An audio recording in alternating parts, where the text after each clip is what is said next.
on Charlie Kirk. There's been a lot of talk about free speech this week. Do you see a difference between cancel culture and consequence culture? I mean, your question's a little trick question. I'm a very strong person for free speech.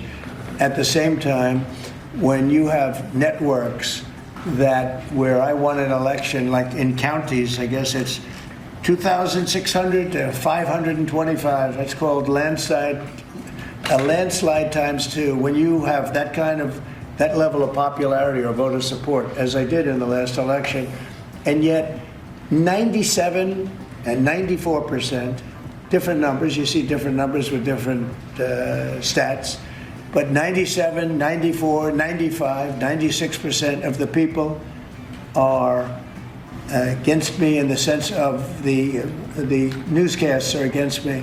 The stories are they said 97% bad. So they gave me 97. They'll take a great story and they'll make it bad. See, I think that's really illegal, personally. You can't have a free airwaves. You're getting free airwaves from the United States government, and you can't have that and say, and somebody that just won an election, and I had to go through this during the election. I think it's a miracle that I can win when 97% of the stories on the networks are bad. God, he's always been thin-skinned, but this is embarrassing. It's not free speech. It's ultra-processed speech. An algorithm, it's one thing. Look, the fact that it links you to other people, the fact that it drives comments and the comments drive more engagement is what turns it from free speech into ultra-processed speech. It is designed to pull you further and further into the platform and further down the rabbit holes. There is gravity. There is inertia. There are forces there that are at work that are not at work in normal free speech settings that are manipulating the dynamics. One of the sort of most sobering stories of this that I covered right after the 2020 election, right after January 6th, was I was looking at different people who had stormed the Capitol and, looking through their social media presences. And there's one guy who was a kind of small-time right-wing influencer. And I went back, we downloaded his whole Facebook account to look at like a decade. Mm-hmm. And it was very clear that starting in like 2014, 2015, he was just a guy who was trying to get some attention, right? He was, hey, like, look at my stand-up comedy thing. No, that's not working. Okay, open mic night, and like all these different, here's my startup, blah, blah, blah, blah, blah. All these things, nothing catches on. And then sometime during COVID, he posts something about vaccines. Just not even that, just sort of like, I'm kind of skeptical of this thing. The post, he was getting, maybe 1 or 2 likes on every single post. 250 likes. The next post, a little further. He goes just a little bit further with it, right?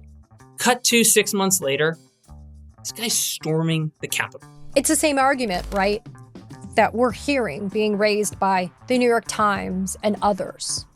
Even people like Jimmy Kimmel, Stephen Colbert, Karen Attiah. I mean, you name it. People that are speaking up and saying stuff that Donald Trump doesn't like. They're going to get sued for defamation. They're going to have their shows canceled. They're going to have their jobs terminated. That is not America, people. Free speech for me, but not for thee. Donald Trump can get up and be an absolute embarrassment and humiliate our country by saying the dumbest lies in front of the United Nations General Assembly. Donald Trump can get up and spew lies about Democrats, calling Antifa a domestic terrorist organization, even though there really is no organization called Antifa. I mean, Charlie Kirk, others can get up and say horrific things about people, but they can have free speech, but we can't. But we can't. That's not how the First Amendment works, people. Sorry. This is a big deal. You came on this show one day and you told me that my social media accounts were purposely suppressed in the lead up to the 2020 election. You also got a letter, and to his credit, admitted to everything long before this recent election from Mark Zuckerberg. You've had extensive conversations with him about this pressure. Give us the big picture. Yeah, they all did it, Sean. The Biden administration pressured all these platforms to censor. They, in fact, did it. You felt it firsthand. We suspected Google was no different than Twitter and Facebook. And, of course, we were right. They admitted that this was going on. They pledged to reinstate anyone who's kicked off. People like Dan Bongino, high-profile people, their channel was taken from them. And the other thing is there are thousands of other people, your cousin, your friend out there who may not even know what was going on, but they got censored as well.